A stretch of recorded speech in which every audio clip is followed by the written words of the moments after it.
Recruiter हैं, recruit कर करके बोर हो चुके हैं। यस, पूरा दिन वही कोल्ड कॉलिंग, सीवीज में दबे रहना, एक्सेल शीट खोल के बैठ जाना, कैंडिडेट को सर्च करते रहना, यही एक लाइफ बन गई है हमारी। इसके आगे कुछ नहीं है।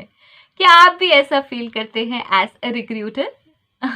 अगर ऐसा फील करते हैं तो आज हम यही डिस्कस करने वाले हैं। Hello everyone, this is Sugandha and you're watching ready to get update and welcome back to my channel. और हम सब यहाँ पर इसलिए हैं बिकॉज हम रिक्रूटर हैं, या हम रिक्रूटर बनना चाहते हैं, या फिर हम दूर दूर से रिक्रूटमेंट के प्रोफाइल को देखते हैं और सोचते हैं यार ये बहुत अच्छा प्रोफाइल है, क्या ट्राई करें इसमें। यस, सो अगर ऐसा कोई भी केस है और अगर आप एक नॉर्मल एम्प्लॉय भी हैं और किसी को देखते हैं, किसी एचआर को देखते हैं, तो आप समझते हैं कि यार इसका तो कुछ काम ही नहीं है, क्या करती है, तो हर समय कॉल लगाए रखती है, हर समय फोन पे रहती है, हर समय पता नहीं कुछ डॉक्यूमेंट्स, हर समय पता नहीं कुछ लैपटॉप पे क्या चलता रहता है, कुछ समझ नहीं आता।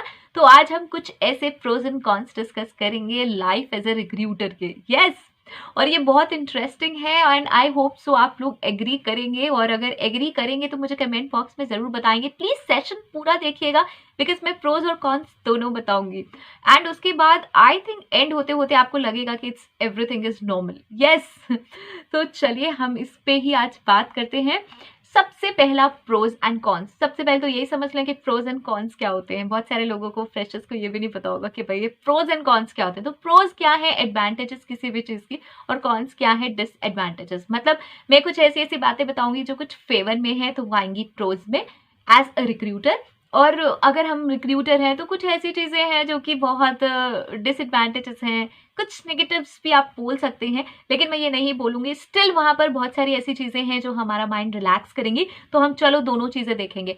सो सबसे पहले देख लेते हैं फर्स्ट पॉइंट। लेकिन उससे पहले भी एक चीज तो बनती है कि चैनल पे पहली बार आए हैं तो सब्सक्राइब कर दीजिए और वो जो क्यूट सा बेल आइकन है उसको हिट कर दीजिए, बिकॉज ऐसे बहुत सारे वीडियोस आपको मिलते रहेंगे अगर आप चाहते हैं उन्हें देखना सबसे पहले। ओके, और अगर आपको अच्छा लगता है सेशन तो लाइक तो बनता है, ये आप अपने आप कर देंगे, मुझे कहने की नीड नहीं है। चलिए तो स्टार्ट कर लेते हैं। सबसे पहला पॉइंट और ये है प्रोज का। एडवांटेजेस क्या है, पहले कुछ अच्छी अच्छी बातें सुन लेते हैं। हम वो इतनी ज्यादा अच्छी सुन लेंगे कि थोड़ा सा नीचे आने की जरूरत है, तो थोड़ा सा कुछ नेगेटिव भी सुन लेंगे उसका। ओके, चलिए। तो सबसे पहला है प्रोज। प्रोज में क्या आता है हमारा सबसे पहला पॉइंट, और वो है representative of organisation. Yes, you must give yourself this. आप हैं face of the organisation. You are the first person जो कि किसी से भी मिलता है। कोई भी एम्प्लॉय चाहे वो किसी भी लेवल का हो, हमारे से मिले बिना कंपनी में नहीं आता, राइट? सो ये है हम representative of organisation.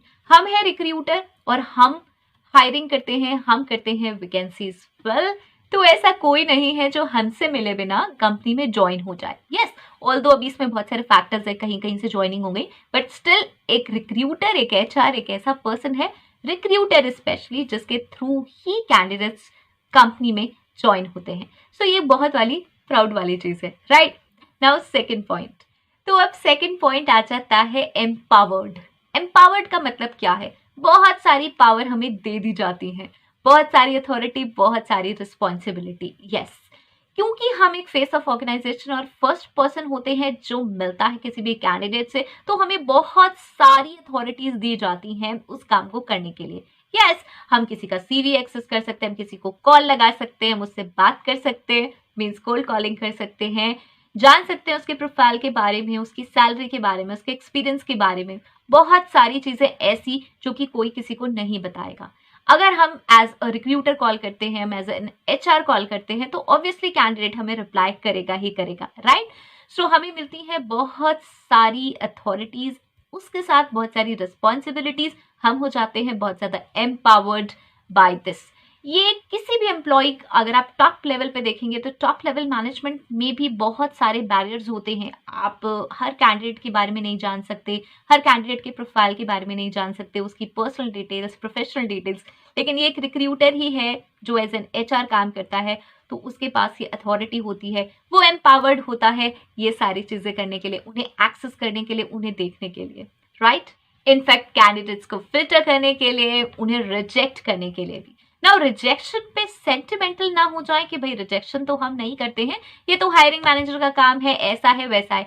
So please मैं यहीं पे आपसे बोल रही हूँ, अगर और भी लोग जो कैंडिडेट्स हैं वो भी देख रहे हैं तो सच में ये बात सही है कि एक रिक्रूटर रिजेक्ट नहीं करता है कैंडिडेट को, वो मैच करता है, और वो अगर चीजें कंपैटिबल नहीं बैठ रही होती है तो हमें फिल्टर आउट करनी पड़ती है, हमें साइड करनी पड़ती है, राइट। सो ये कहीं पे भी पर्सनल नहीं होता, this is professional, completely professional, right. Third जो कि है मेरा favourite, and that is interactive. This is one of the most interactive profile. Yes, जब आप इतने सारे लोगों से बात करेंगे, वो भी लोअर से लेके टॉप लेवल तक, तो आप कितने ज्यादा इंटरैक्टिव हो जाएंगे। अगर आपका फोटे है, अगर आप एक्सट्रोवर्ट हैं, तब तो मजा ही आ जाएगा इस जॉब में। अगर आप इंट्रोवर्ट हैं तो आप बहुत कुछ लर्न आउट करेंगे, how to meet people, how to greet people, how to interact with them. So many people are there, see we can't work alone. मतलब अगर लोग अपना फ्रीलांस काम कर रहे होते हैं, वर्क फ्रॉम होम भी कर रहे होते हैं, still you need lot of things. आपको इंट्रैक्शन चाहिए ही चाहिए अपनी जॉब करने के लिए। यस, बहुत सारी ऐसी स्किल्स हैं, जब हम लोगों से मिलते हैं, उनसे बात करते हैं, तो हम खुद से उनसे सीखते हैं।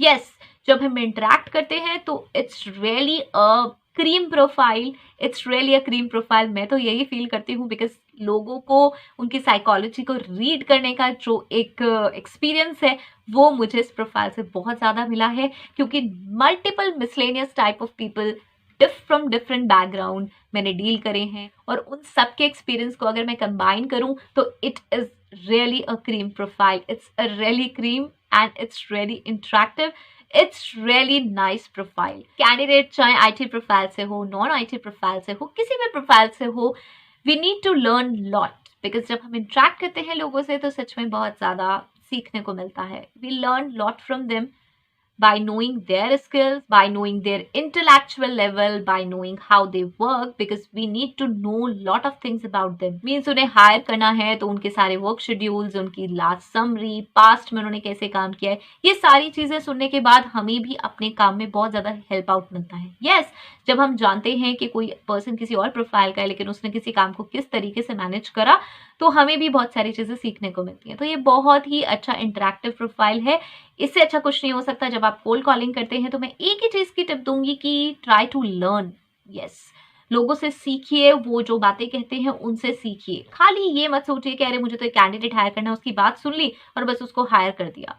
वो क्या काम करता है, कैसे करता है, कैसे अपनी चीजों को ऑर्गेनाइज करता है, प्लान करता है, ये चीजें सीखनी बहुत जरूरी है, आपके भी कभी भी काम आ सकती है, राइट। सो ये हो गए हमारे प्रोज, जो कि बहुत ज्यादा इंपॉर्टेंट हैं, बहुत ज्यादा अच्छे हैं, और जिनके वजह से लाइफ एज अ रिक्रूटर ना बहुत मजेदार है। ओके, अब आ जाती है बारी सेकंड की, और वो है कॉन्स। यस, नाउ कॉन्स थोड़े से सेंटिमेंटल हैं और आप बिल्कुल इत्तेफाक रखेंगे इन चीज़ों से अगर आपने रिक्रूटमेंट्स में काम किया है, एज अ रिक्रूटर किया है, या आप एचआर जर्नलिस्ट भी हैं, आप एचआर मैनेजर हैं, और तब तो आपने बहुत सारी स्टेटस देखी होंगी। तो वो सारी चीज़ों को अगर हम कंबाइन करें, सो कॉन्स डिस्कस कर लेते हैं। और इसमें सबसे पहला जो नेगेटिव पॉइंट आता है वो होता है monotonous. Yes, this is a job where people normally feel monotonous, क्योंकि रिपीटेडली सेम वर्क है। आपको सीवीज शॉर्टलिस्ट करने हैं, एक प्रोफाइल मिला, उसके बाद उसकी सोर्सिंग, जॉब पोस्टिंग करी, फिर सोर्सिंग करनी स्टार्ट करी, वो सीवीज आ गए आपके पास, फिर कॉलिंग करी, फिर हायरिंग मैनेजर से उसको कोऑर्डिनेट कराया, कंडक्ट कराए इंटरव्यूज। मतलब वही चीज़ की वही कैंडिडेट्स को सिर्फ आप फिल्टर आउट करे जा रहे हैं उनको अपॉइंट करने के लिए। तो ये बहुत बार मोनोटोनस हो जाता है, लेकिन इसके लिए मेरे पास एक बहुत अच्छी ट्रिक है। हर लेवल पे सीखिए और हर लेवल पे चेंजेस करिए। Yes, don't make it stagnant process, कि उसको इसी तरीके का एक प्रोसेस बना दिया जिसमें आप एक रोबोट की तरह बस वही काम करे जा रहे हैं। You are not learning anything. You can do lot of things. Means जैसे आप एक्सेल बनाते हैं तो वो जो एक्सेल की शीट्स बनाते हैं उनको इंटरेक्टिव बनाइए, उनको हर बार चेंज करिए। उनकी जो आप फीडबैक्स लिखते हैं उनको फीडबैक्स लिखने का सिस्टम चेंज कीजिए। दूसरा, जब आप कैंडिडेट्स को कॉल करते हैं तो अलग अलग तरीके से बात कीजिए। मीन्स अलग अलग तरीके का मीनिंग ये नहीं है कि आप कुछ अनप्रोफेशनल वे में बात करेंगे, प्रोफेशनल वे में ही अपनी स्क्रिप्ट चेंज करिए हर बार। ये सारी चीजें एक्सपेरिमेंट कीजिए। जब आप हर बार कुछ ना कुछ चेंजेस करेंगे, जो प्रोफाइल्स हैं उन्हें बहुत अच्छे से स्टडी करिए, देखिए कि उनमें क्या क्या चीजें हैं। सो आपको थोड़ा सा इंटरेस्ट लगेगा। ऑल दो ये सेम ही टाइप का वर्क होता है तो बहुत बार मोनोटोनस फील हो सकता है, लेकिन यस ये एक रियलिटी है। सेकंड आ जाता है, और सेकंड उससे भी ज्यादा सेंटिमेंटल है, और वो है thankless job. No matter what you do, आप कितना ही सोच लें ऑर्गेनाइजेशन के लिए, लेकिन वो एप्रिसिएशन आपको नहीं मिलेगा जो आप डिजर्व करते हैं। यस आप रन अराउंड करें, आप ऐसा सोचें कि मेरा कैंडिडेट है। मतलब बहुत बार मैंने तो ऐसे ही काम किया है कि मुझे ऐसा लगा कि जैसे मेरी ही अपनी कंपनी है और मैं उसके लिए काम कर रही हूँ और मैं उसके लिए हायरिंग कर रही हूँ। In fact from start to end मैंने ऐसा ही सोचा, और जब एम्प्लॉयज काम भी कर रहे हैं तो भी मैंने ऐसे ही ध्यान रखा। लेकिन बहुत सारी ऐसी चीजें हैं जो एप्रिसिएशन लैक होता है। यस ये एक फैक्ट है कि आपको उतना एप्रिसिएशन नहीं मिलेगा, तो थोड़ा सा ध्यान रखें कि वो आपका ड्यूटी है, वो आपका काम है, वो प्रोफेशनल वर्क है। ठीक है नहीं मिल रहा है थैंक यू, लेकिन हम तो काम अपना वैसे ही मजे से करेंगे, बिकॉज रिटर्न्स ऑब्वियसली मिलते हैं और फ्यूचर में आप अपना काम अच्छा कर रहे हैं। इस चीज का ध्यान रखिए कि आप किसी कंपनी का काम नहीं कर रहे हैं, आप जो भी काम कर रहे हैं वो अपने लिए कर रहे हैं। Whatever you are doing in company, that is for yourself, वो किसी के लिए नहीं है, बिकॉज कंपनीज चेंज होती रहेंगी, लेकिन जो आपका वर्क है वो करने का जो तरीका है वो आपका सॉलिड होता जाएगा। ओके सो ये चीज को छोड़ के हमें ये सोचना है कि हमें काम बहुत अच्छे से ही करते रहना है जैसा हम करते हैं। Third is very funny and at times it is really hard to digest कि मुझे क्यों ऐसा कहा जा रहा है, and that is blame game. Yes आप कितनी कैंडिडेट की रिसर्च कर लें, बैकग्राउंड वेरिफिकेशन निकाल लें, कुछ भी कर लें, हायरिंग मैनेजर से इंटरव्यू कंडक्ट करा लें, उससे सारे पॉइंट्स लेने, सब कुछ कर लें, लेकिन अल्टीमेटली आपने उसे रिक्रूट करा है कैंडिडेट को। अगर कैंडिडेट में इतना सा भी फॉल्ट निकला तो पता है क्या सुनने में आएगा? पता है किसकी हायरिंग है? ये उसकी हायरिंग है। यस ये बहुत ही कॉमन चीज है and this is called as blame game.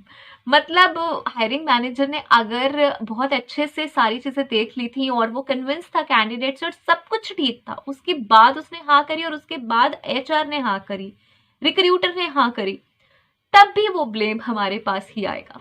Yes तो इसके लिए मेंटली प्रिपेयर रहें कि कैंडिडेट की सारी हायरिंग के प्रोसेस में आप बिल्कुल एक्टिव रहें। ऐसे ना सोचें कि हाँ भाई किसी ने हाँ कर दी तो खत्म कहानी। आपको हर स्टेज पर उतना ही ध्यान रखना है, और ये ध्यान रखना है कि अगर कुछ भी फॉल्ट होगा तो वो हमारे कंधों पे आएगा। Right so this is called as blame game, और ये बहुत रियलिटी है। मैंने आपको कॉन्स जितने भी बताए हैं उनके सोल्यूशन भी साथ साथ बताए हैं, जैसे कि आप ये फील ना करें कि बस ये तो ठीक है नेगेटिव्स होते हैं तो इंटरेस्ट खत्म हो जाए, बिकॉज हर जॉब के और हर प्रोफेशन के प्रोज एंड कॉन्स होते ही होते हैं। राइट सो हम क्योंकि एचआर और रिक्रूटमेंट के लिए बात कर रहे हैं इसलिए मैंने इसके बारे में बात करी है। मेरी तरफ से ये डन है एंड आई होप सो कि बहुत सारे एचआर मुझे यहाँ पर आज मैसेज करके बताएंगे कि ये सही है या नहीं है, और कुछ पॉइंट्स ऐड करना चाहते हैं तो भी ज़रूर करेंगे। फ्रेशर्स हैं या और भी जो लोग देख रहे हैं वो प्लीज़ मुझे ज़रूर बताएं सेशन कैसा लगा, एंड डिस्क्रिप्शन बॉक्स प्लीज़ ज़रूर चेक करके जाइएगा, बहुत सारे वीडियोज़ आपके काम के हो सकते हैं। Okay so thanks for watching, bye bye and all the very best.